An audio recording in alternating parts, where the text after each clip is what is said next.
है, आत्मा का अनुभव करना है तो ध्यानाभ्यास के द्वारा इन पांचों कोषों का अनावरण करना पड़ता है। एक एक करके कोष को उतारना पड़ेगा। जब ये पांचों कोष, कौन है पांचों कोष, पुनः सुन लीजिए, अन्नमय कोष, प्राणमय कोष, मनोमय कोष, विज्ञानमय कोष और आनंदमय कोष, ये पांच जब आवरण हमारे आपके शरीर से हटेंगे, कैसे हटते हैं, ध्यानाभ्यास के द्वारा, तब जाकर के आपको, उसी को बोलते हैं ना निवस्त्र, जो गोपियों का वस्त्र है वो आवरण है। तो भगवान कह रहे हैं अपने पंच कोशों को तो हटाओ, जब आवरण हटेगा तब सत्य स्वरूप परमात्मा जो आत्मा आपके अंदर है वो आपको दिखेगी। बिल्कुल विवस्त्र अवस्था जब हो जाएगी, निर्विशेष निरूपाधिक अवस्था में पहुंच जाते हैं। तो विवस्त्र माने ये नहीं है कपड़े का उतरना। सामान्य लोग समझेंगे विवस्त्र होना माने कपड़े का उतारना, विवस्त्र होना माने पंच कोशों को उतारना, तब आत्मस्वरूप का आपको दर्शन होगा। भगवान ने कहा कि तुम जैसी हो वैसी का वैसी, ज्यों का त्यों शुद्ध स्वरूप से मेरे सामने आओ। तो पंच कोशों का इसका अर्थ यह हुआ कि पंच कोशों का तादात्म्य छोड़कर, मतलब मैं शरीर नहीं हूँ, मैं प्राण नहीं हूँ, मैं मन नहीं हूँ, मैं बुद्धि नहीं हूँ, मैं अज्ञान नहीं हूँ, ऐसा निश्चय करेंगे तो आप निवस्त्र हो गए। मन, प्राण, बुद्धि, शरीर आदि के अज्ञान के आवरण को हटाएंगे, तब आप शुद्ध हुए, तब आप विवस्त्र हुए, तभी भगवान का साक्षात्कार हो सकता है।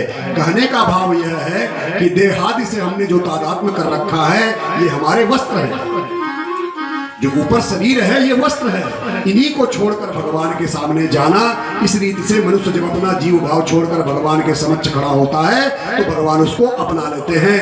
अपनाना ही क्या, भगवान में और भक्त में तब भेद ही नहीं रह जाता है। बोली सल भगवान की। यहाँ पे एक नाम आया था अभी जब हम बोल रहे थे कि भगवान ने मोर का पंख लगाया, तो राधा जी का नाम आया था। एक नाम आया था राधा जी का कि उनके मोर से पंख गिरा तो भगवान ने उसको धारण किया। कथा पे ध्यान दीजिए। अब इसके बाद गोवर्धन महाराज आएंगे, उसके बाद आज की कथा का विश्राम होगा। उसके पहले मैं आपको एक ज्ञान की बात बता रहा हूं। राधा जी का नाम भागवत में कहीं नहीं है।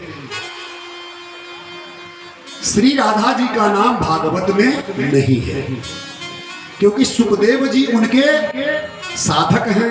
राधा जी श्री सुखदेव जी की आराध्या है, और इतने बड़ी आराध्या है, वो इतने बड़े साधक हैं कि यदि राधा जी का नाम सुखदेव जी ले लेंगे तो उनकी समाधि लग जाएगी। और सुखदेव जी को परीक्षित जी को कथा सुनाने के लिए कितने दिन का समय है, 7। और अगर वो राधा का नाम लेते तो वो जाम हो जाएंगे, समाधि में आ जाएंगे, बोल ही नहीं पाएंगे, तो फिर कैसे कथा सुनाएंगे। इसलिए उन्होंने वस्तु स्थिति, वस्तु परिस्थिति को देखते हुए श्री राधा जी का नाम नहीं लिया।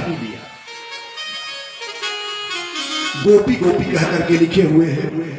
सुदामा का भी नाम नहीं है, ब्राह्मण का नाम है।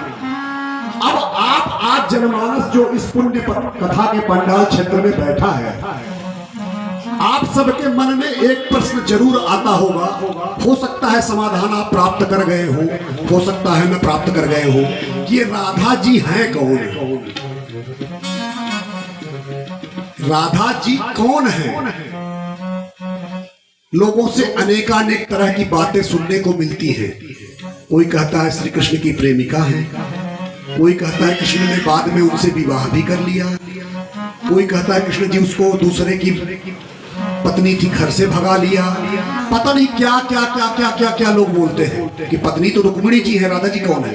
अरे वो उनकी प्रेमिका थी, ऐसे लोग बोलते हैं। आज इस पुण्य पांडाल क्षेत्र में बैठा हुआ जनमानस दूसरों को बताएगा कि राधा जी कौन है, कभी किसी से नहीं पूछेगा। ईश्वरीय कृपा से मैं बताने का प्रयास कर रहा हूं। कृपया 2 मिनट आप समझने का प्रयास करना कि राधा जी कौन है। बेटा बैठ जाओ। देखिए, 2 चीजें होती है, एक होती है शक्ति, एक होता है शक्तिमान। कोई शक्तिमान तब बनता है जब उसके अंदर शक्ति होती है। शक्ति से ही हम आप शक्तिमान बनते हैं। 56 भोग सब लोग देखने लगे कि क्या क्या है इसमें। गोवर्धन जी खाएंगे कि हम लोगों को मिलेगा। लोगों की निगाहें ये है कि गोवर्धन जी तो बहाना है, प्रसाद तो हमें पाना है, अवश्य मिलेगा। लेकिन पहले राधा जी की परिभाषा जान लीजिए, दूसरों को आप बताना, किसी से मत पूछना। तो भगवान जी यदि शक्तिमान जो निर्गुण ब्रह्म निराकार निर्विशेष हैं, यदि वो सगुण रूप धारण करके इस धराधाम में शक्तिमान बन करके आते हैं, तो उस शक्तिमान की जो शक्ति है उसी का नाम है राधा। अब हम आपको कुछ एक छोटा सा वृत्तांत दे रहा हूं और आप अपने मुंह से बताओगे कि राधा कौन है। चले आपके मुंह से निकलेगा कि राधा कौन है। आप पहले समझिएगा कि आधार क्या होता है। आधार उसे कहते हैं जिस पर कोई वस्तु टिकी होती है। जैसे ये पुस्तक इस स्टैंड पर टिकी हुई है, स्टैंड टेबल पर टिका हुआ है, टेबल तखत पर, तखत उस पर, वो जमीन पर, तो इसका आधार वो हुआ। आप जहां बैठे हैं वो जमीन है, तो आपका आधार क्या हुआ? जमीन। और आधार जो होता है वो एक तरह से होता है किससे पैदा हुआ। आप कृपया सभी लोग ध्यान दें, पृथ्वी का हम लोगों का आधार क्या है? पृथ्वी। हम लोगों का आधार पृथ्वी, क्योंकि हम लोग पृथ्वी पे है ना। और पृथ्वी का आधार क्या है? जल। जल का आधार क्या है? अग्नि। अग्नि का आधार क्या है? वायु। वायु का आधार क्या है? आकाश। आकाश का आधार क्या है? तमोगुण। तमोगुण का आधार क्या है? महतत्व। महतत्व का आधार क्या है? प्रकृति। आप समझ रहे हैं आधार किससे कौन जन्मा, उस तरफ से चलते हैं। पहले प्रकृति अव्यक्त थी। अव्यक्त माने व्यक्त ही नहीं थी, कुछ नहीं था। परमात्मा की इच्छा से एको अहम बहुश्याम, एक हूं मैं अनेक बनना चाहता हूं। परमात्मा ने सोचा कि मैं एक हूं अनेक बनूंगा, मेरी इच्छा है। एको अहम बहुश्याम, तो उन्होंने महतत्व को निकाला। तो महतत्व से जन्मा 3 गुण। जैसे महतत्व प्रकृति और पुरुष का मेल हुआ तो 3 गुण आ गए। क्या? सत्व, रजस, तमस। सत्व गुण से देवता लोग बने, रजस गुण से इंद्रियां बनी और तमस गुण से आकाश बना। तो तमस गुण का बेटा कौन है? आकाश। आकाश का गुण क्या है? शब्द। आकाश का बेटा कौन है? वायु। तो बाप वाला गुण वायु में आ गया, शब्द। और वायु का गुण है स्पर्श। तो वायु के पास 2 गुण, शब्द बाप का गुण आकाश का और स्पर्श अपना गुण। वायु का बेटा अग्नि। तो बाप के दोनों गुण और अग्नि का अपना गुण तेज। बाप का गुण क्या था? शब्द और स्पर्श। तो अग्नि के 3 गुण। अग्नि का बेटा जल। तो बाप के तीनों गुण और अग्नि जल का अपना गुण शीतलता। तो शब्द, स्पर्श, तेज और शीतलता 4 गुण जल के। और जल का बेटा पृथ्वी। जल के ऊपर पृथ्वी। तो पृथ्वी के पास 5 गुण, 4 अपने बाप जल का, 1 अपना। बाप का क्या था? शब्द, स्पर्श, तेज, शीतलता, अपना गुण गंध। तो पृथ्वी के पास 5 गुण, मतलब 5 आ गए। आकाश, वायु, अग्नि, जल, पृथ्वी। और उसी पृथ्वी से क्या उत्पन्न हुआ? अन्न। और वही अन्न किसने खाया? माता पिता ने। उसी माता पिता से कौन जन्मा? बेटा। तो सब एक दूसरे से लिंक है। अब हम इधर से चलते हैं, आप हमारे साथ बोलना। अब हमने समझा दिया, अब आपसे प्रश्न करने जा रहा हूं, आप उत्तर दीजिएगा। हम लोगों का आधार, बोलते रहिएगा, हमने समझा दिया है, टेस्ट हो रहा है आपका। हमारा आधार पृथ्वी। पृथ्वी का आधार जल। जल का आधार अग्नि। अगर आप हमारे साथ ऐसा बोल रहे हैं तो आप पास, नहीं तो फेल। 56 भोग नहीं मिलेगा। फिर से ट्राई करिए। हमारा आधार पृथ्वी। पृथ्वी का आधार जल। जल का आधार अग्नि। अग्नि का आधार वायु। वायु का आधार आकाश। आकाश का आधार तमोगुण। तमोगुण का आधार महतत्व। महतत्व का आधार अव्यक्त। अव्यक्त भी किसी से पैदा होगा। हम लोग इतना तो जानते हैं, लेकिन आगे कौन आधार है नहीं जानते। तो उसके बाद आप लोग ऐसे 5 बार आधार आधार सब लोग बोलिए हमारे साथ, 5 बार बोलना है, ठीक है? कहां तक पहुंचे? अव्यक्त। उसके बाद बोलिए आधार आधार आधार आधार आधार आधार राधा। आ गई राधा जी, आ गई राधा जी। निकला मुंह से कि नहीं निकला राधा?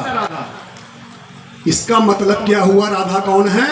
जो आधारों का भी आधार है, उसी का नाम है राधा। आधारों का आधार ही राधा है। हम लोग तो अव्यक्त तक पहुंचे, गिनते गिनते 7-8 कदम गए होंगे, लेकिन जो सबका आधार है, मतलब सबका जो जननी है, उसी का नाम है राधा। अरे राधा नाम आधार परम धन, राधा नाम आधार, राधा नाम आधार परम धन, राधा नाम आधार, राधा नाम आधार परम धन, राधा नाम आधार, राधा नाम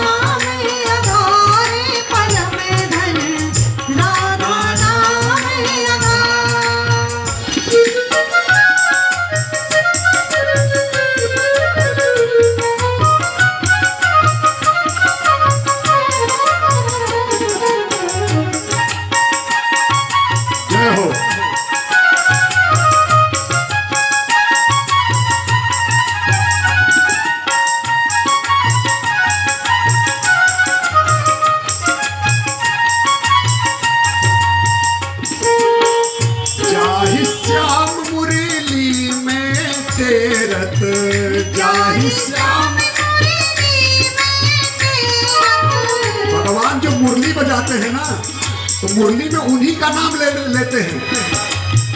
जाहि श्याम मुरली में गावत, जाहि श्याम मुरली में गावत, सुमिरत बारंबार परम धन, राधा नाम आधार, राधा नाम आधार परम धन, राधा नाम आधार, राधा नाम आधार परम धन, राधा नाम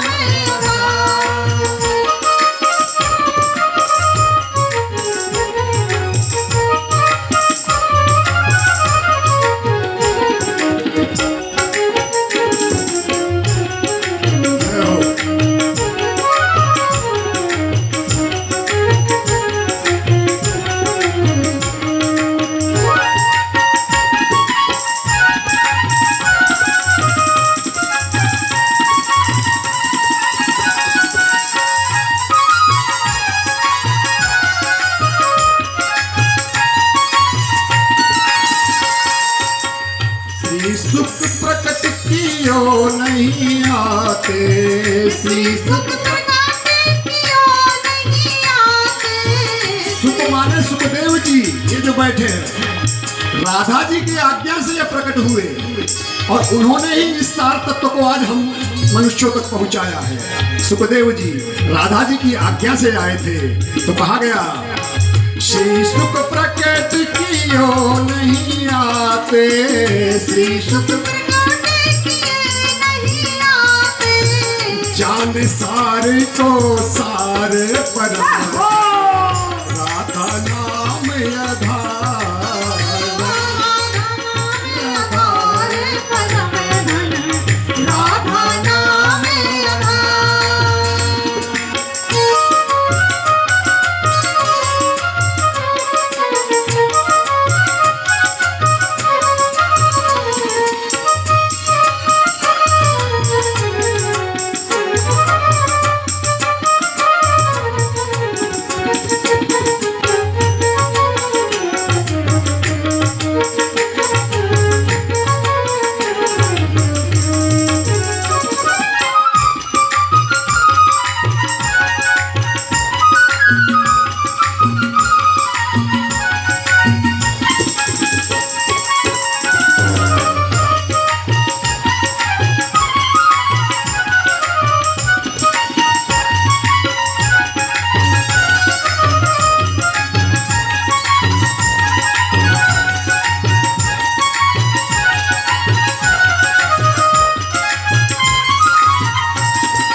कोटिक रूप धरे नंद नंदन, कोटिक रूप धरे नंद नंदन, कोटिक रूप धरे नंद नंदन।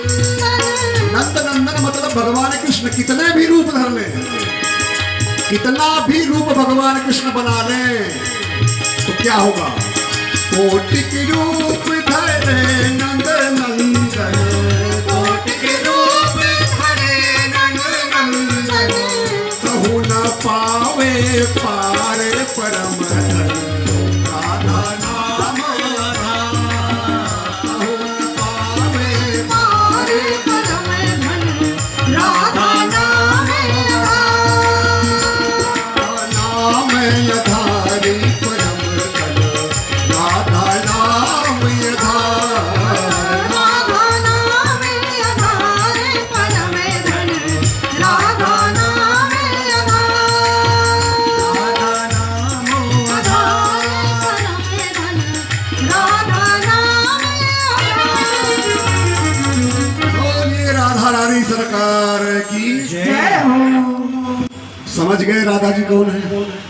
भजन के माध्यम से भी समझ गए। कोटिक रूप धरे नंद नंदन, कोटि माने क्या होता है? करोड़। करोड़ों रूप अगर नंद के नंदन धर ले, कहू न पावत पार, कभी वो पार नहीं पाएंगे किसका? श्री राधा रानी का। जय जय श्री राधे। वो आधारों का जो आधार है उसी का नाम है राधा। उसी शक्ति से भगवान अवतार लेकर के शक्तिमान कहलाते हैं। भगवान अगर राम बनते हैं तो राम की जो शक्ति है वो राधा है। कृष्ण बनते हैं तो कृष्ण की शक्ति का नाम राधा है। वराह बनते हैं तो वराह की जो शक्ति है उसी का नाम राधा है। एक होता है शक्ति, एक होता है शक्तिमान। शक्ति शक्तिमान, तो शक्तिमान तब शक्तिमान कहलाता है जब उसके अंदर शक्ति होती है। जैसे गृहस्थी होती है, गृहस्थी नारियों की वजह से होती है। घर को गृहस्थी तब कहा जाता है जहां पे नारियां रहती है, क्योंकि नारियां साक्षात लक्ष्मी है। इनको हटा दीजिए फिर देखिए घर कैसा हो जाएगा। घर घर तब कहा जाता है जहां पे नारी रहती है। जिस घर में पुरुषों की हस्ती समाप्त हो जाए उसी का नाम है गृहस्थी। पुरुषों की हस्ती खत्म हो जाती है। तो एक दिन क्या होता है, भगवान सुखदेव जी कहते हैं परीक्षित से कि जब नंदालय में अनेकों प्रकार के नंद जी के यहाँ पकवान बन रहे थे, पूजन की तैयारी हो रही थी, तो भगवान कृष्ण जी पहुंच गए। नंद बाबा से पूछा, बाबा ये कौन सा पूजन क्या होने जा रहा है? बोले जय जय होगी। अरे जो बन रहा है बड़ा मीठा मीठा लग रहा है, थोड़ा सा खिला दो यशोदा मैया से। बोले नहीं, पहले जय जय हो जाएगी, जय जय भगवान खा लेंगे तब तुमको खिलाएंगे। तो बोले कौन किसका जय जय होगा? तो नंद बाबा कहते हैं, परजन्यो भगवान इंद्रो मेघास्तस्यात्ममूर्तयः ते वर्षन्ति भूतानां पीडनम जीवनम पयः। बेटा, मेघों के स्वामी इंद्र हैं, उन्हीं की कृपा से हमें जल मिलता है और जल से जीवों को जीवन मिलता है। हम लोग प्रतिवर्ष इंद्र की पूजन की तैयारी करते हैं, पूजन करते हैं। तो प्रतिवर्ष की भांति इस वर्ष भी जो इंद्र की पूजन है उसी की तैयारी चल रही है। तो कृष्ण ने कहा कि बाबा ये क्या बोल रहे हो आप? नंद जी को वो बाबा बोलते थे, यशोदा जी को मैया। तो कृष्ण जी कहते हैं, कर्मणा जीयते जंतु, कर्मणा जीयते जंतु कर्मणैव विलीयते, सुखम दुखम भयम क्षेमम कर्म वैराभिपद्यते। पिताजी, कर्म के अनुसार जीव उत्पन्न होता है, कर्म से ही उसकी मृत्यु होती है और कर्मों के द्वारा ही वो सुख पाता है अथवा दुख पाता है और अथवा कल्याण की प्राप्ति होती है। सब कर्म से होती है। तो जब सब कुछ कर्म से होता है तो इंद्र बीच में कहां से आ गए? आदमी को जो मिल रहा है, धन मिल रहा है, वर्षा हो रही है, खेती हो रही है, फसल मिल रही है, कर्म से मिल रही है। कर्म प्रधान विश्व का निराखा। तो इंद्र जी बीच में कहां से आ गए कि इनकी पूजा करनी है? नंद आदि गोपा ने पूछा, कन्हैया कहना क्या चाहते हो?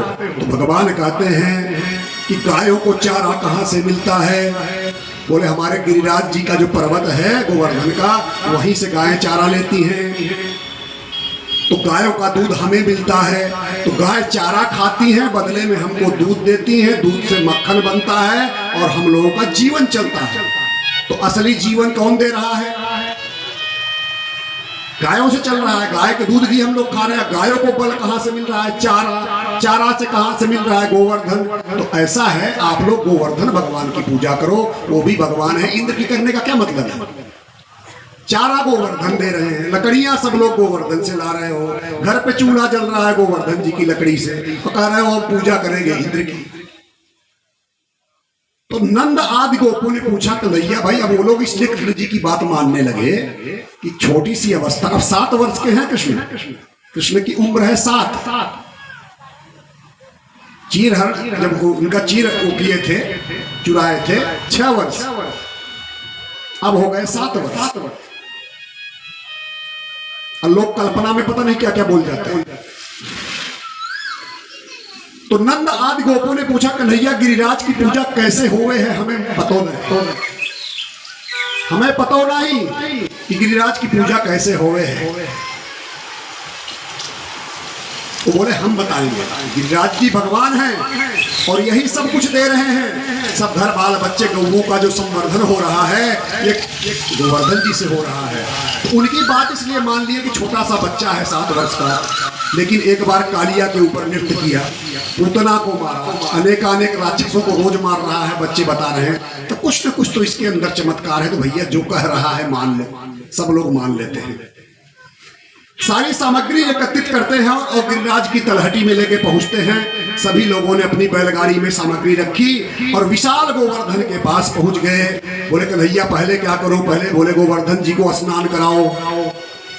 अब लोग पानी लेकर के गोवर्धन पर्वत 21 कोस का है, 21 कोस का पर्वत है, अभी भी लोग परिक्रमा करने जाते हैं। अपने बीच से भी जहां बैठे कोई न कोई जाते होंगे या गए होंगे। वो देखो बिटिया हाथ उठा रही है। तो 21 कोस के गोवर्धन को जब नहलाने लगते हैं तो थक गए लोग नहलाने में ही, तो बाकी कौन सा पंचोपचार खोड़सोपचार होगा, पानी में से ही सब थक गए। बोले कन्हैया थक गए, इतना नहलाए, अभी तो तुम्हारे देवता केवल मूंछ ही भीगी है।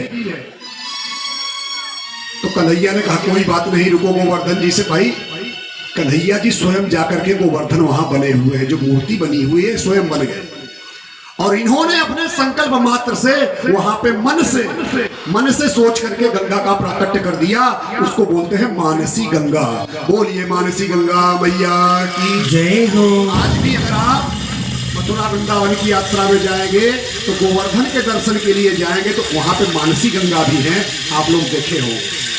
तो मानसी गंगा भगवान श्री कृष्ण ने अपने मन में सोचा, प्रकट कर दिया और गोवर्धन जी का स्नान हो गया। सभी ने गोवर्धन जी को खूब स्नान कराया, षोडशोपचार से उनका पूजन किया, 56 भोग लगाया। गिरिराज जी प्रकट हो गए, गिरिराज जी प्रकट हो गए। कृष्ण भगवान इधर भी हैं और उधर गिरिराज बन के प्रकट हो गए। गिरिराज ने कहा, सब लोगों ने पूछा, गोपों ने जब देखा कि प्रकट हो गए, कौन हो भैया? गिरिराज ने कहा शैलोष्मी, मैं गिरिराज हूँ। सभी गोपों ने गोवर्धन नाथ को भोग लगाने लगे और जो भी अपने अपने घर से थाली लाए थे 56 भोग की, गोवर्धन जी गटागट खाए जा रहे हैं, बंद ही नहीं हो रहे हैं। लोग सोच रहे थे थोड़ा सा खाएंगे फिर प्रसाद बांटेंगे, और जब थाली दे गोवर्धन जी पूरा गटक जाए। तो गोप लोग कन्हैया से बोलते हैं कि कन्हैया लल्ला, बोले हाँ। बोले तेरे देवता कितने दिनों से भूखो बैठे हो है भाई, ये तुम्हारा देवता कितने दिनों से भूखो है, कुछ प्रसाद और साध मिलेगा कि ये सब खा जाएगा? जो भी थाली जा रही है, गिरिराज बने हैं कृष्ण जी, सब घटाघट खाए जा रहे हैं। सारे गोप हो गए कि यार सुबह से पकवान बन रहा है, लग रहा है मिलेगा कुछ नहीं। तो कन्हैया जी से पूछते हैं कितनों दिनों से तुम्हारे ये देवता भूखो बैठो है? कृष्ण जी बोलेंगे कोई बात नहीं, भूखो बैठो है, जितना खाएगा उससे ज्यादा देगा, चिंता मत करो, उससे अधिक तुम्हें प्रदान करेगा। बोले अब क्या कर लिए, पूजा उजा हो गई, अब क्या करना है? बोले 7 कोस के परिक्रमा करो गोवर्धन जी की, 21 किलोमीटर, 7 कोस, 7 कोस गोवर्धन है। अब सब लोग इनकी परिक्रमा करो। इंद्र को उधर जब पता चला जाकर के उनके गण लोग बताए स्वर्ग लोक में कि महाराज जी गजब हो गया। बोले क्या? बोले आपकी पूजा बंद है। बोला पूजा बंद? बोला हाँ, जो आपको हर साल मिलता था भोग वोग सब बंद हो गया। बोले किसने किया? तो बोला कि जो इंद्र नंद का छोरा है ना, उसके कहने से सब लोगों ने आपकी पूजा बंद करके गोबड़ा। इंद्र को लगा गुस्सा। जो देवता होते हैं तामसी राजसिक प्रवृत्ति के होते हैं, इनके अंदर रजस ज्यादा रहता है, राक्षसों में तमस ज्यादा रहता है, और राजसी प्रवृत्ति उनकी आ गई। जाओ उनको सबको जलमग्न कर दो, ऐसी बारिश करो, ऐसी बारिश करो कि सारा डुबो दो उनका वृंदावन। और तब जाकर के उनको समझ में आए कि इनकी पूजा नहीं करने से क्या गलती आप किए हो। लगी बारिश होने, ऐसी बारिश, ऐसी बारिश, ऐसी बारिश, ऐसी बारिश, आंधी तूफान।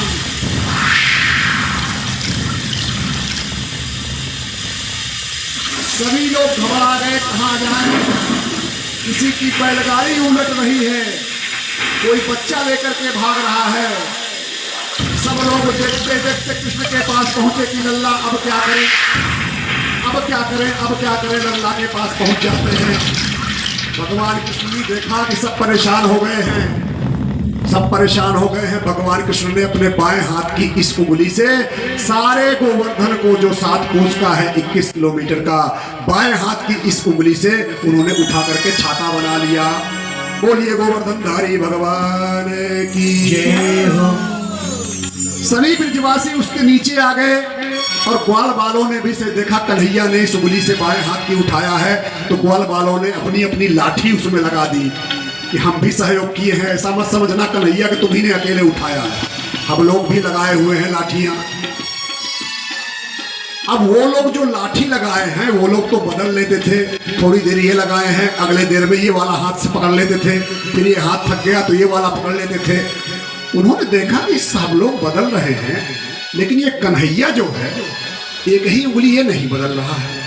तो बोले लल्ला एक काम करो, तुम भी थक गए होगे, थोड़ा सा हाथ बदल लो, तब से हम लोग लाठी लगाए हैं।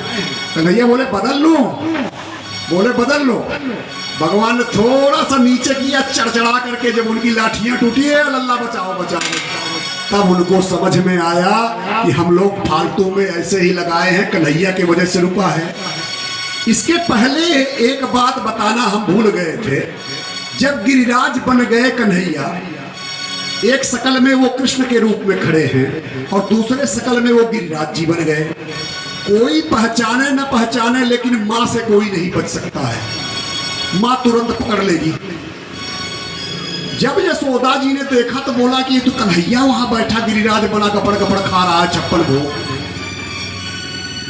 इधर देखे तो इधर भी लल्ला खड़ा है, उधर देखे तो उधर भी लल्ला खड़ा हुआ है। मां की निगाहों से कोई नहीं बच सकता। बच्चे कितना भी समझ लें कि हम ये काम कर रहे हैं, बच्चे मां नहीं समझ रही है, मां सब समझ रही है, बोल नहीं रही है।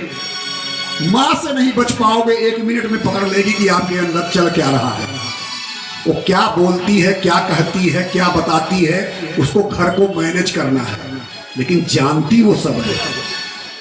तो यशोदा जी ने जैसे ही देखा तो बोला ये तो हमारा लल्ला है, तो उधर बुलाए उनको कन्हैया जी को, ये लल्ला इधर आ, ऐसे पकड़ लिए मुंह को, फिर इधर देख रहे यशोदा, फिर उधर। बोले लल्ला एक बात तो बता। बोला क्या?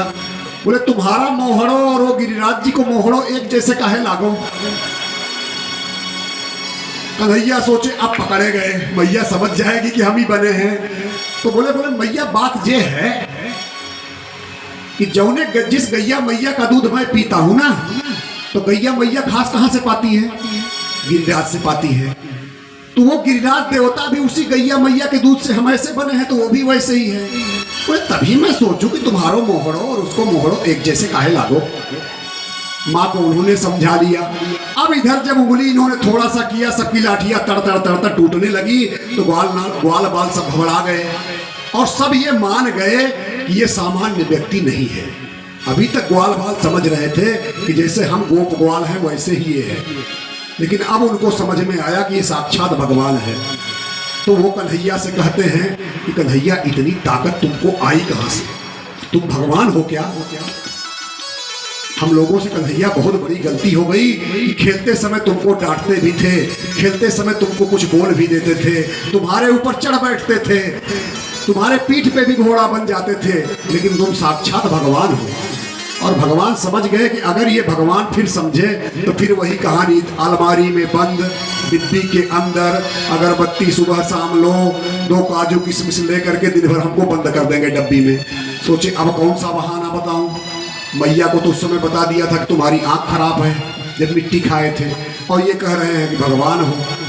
तो क्या कहते हैं कि भगवान जी कृष्ण जी की बोले भगवान नहीं हो, तुम लोगों को एक बात तो बताया ही नहीं। बोले क्या? अरे कछु माखन को बल बढ़ो, कछु माखन को बल बढ़ो, कछु गोपिन करी सहाय, और श्री राधा जी की कृपा से मैंने गोवर्धन लियो उठा। बोले गोपिन करी सहाय, तो हम लोगों ने कौन सा सहायता किया है? तो बोले हमने एक चीज तुमको नहीं बताई, हमको गिरिराज जी ने एक आशीर्वाद दिया है। बोले क्या? बोले गिरिराज जी ने बोला था कि जो तुम्हारे सामने आएगा उसकी शक्ति तुम्हारे पास आएगी। तो तुम लोग हमारे सामने खड़े रहते हो ना, तो तुम्हारी शक्ति हमारे पास आ गई है। तो गोप लोग बोले तभी मैं सोचूं कि दिन दिन हम दुबले पतले काहे हो रहे हैं। इसका मतलब अभी तक तुम माखन चुरा रहे थे, अब हम लोगों की ताकत भी चुराने लगे। तभी मैं सोचूं इतना माखन खाऊं, मिश्री खाऊं, दूध पीऊं, लेकिन हड्डी काहे दिख रही है? कन्हैया चोरी करते हो। उन्होंने समझा दिया कि तुम लोगों की शक्ति हमारे आ गई। तो क्या किया भगवान जी ने? अरे 7 कोस को गिरिवर, ध्यान दीजिएगा कितने कोस का गिरिवर है? 7 कोस को गिरिवर, 7 वर्ष को श्याम, 7 दिवस कर पे धरो, गिरधारी पड़ गयो नाम। बोलिए गिरधारी भगवान की जय हो। भगवान जी का नाम क्या हो गया? गिरधारी। अब गोवर्धन की पूजा आप लोग करिए, गोवर्धन को प्रणाम करिए, पूजन करिए, और तब तक गोवर्धन जी की भजन गाइए। बोलिए गोवर्धन भगवान की जय हो। मैं तो गोवर्धन को जाओ मेरे वीर, मैं माने मेरो मनुआ। मैं तो गोवर्धन को जाओ मेरे वीर, मैं माने मेरो मनुआ। मैं माने मेरो मनुआ, जो न माने मेरो मनुआ। मैं माने मेरो मनुआ, जो न माने मेरो मनुआ। मैं तो गोवर्धन को जाओ मेरे वीर, मैं माने मेरो मनुआ। मैं तो गोवर्धन को जाओ मेरे वीर, मैं माने मेरो मनुआ।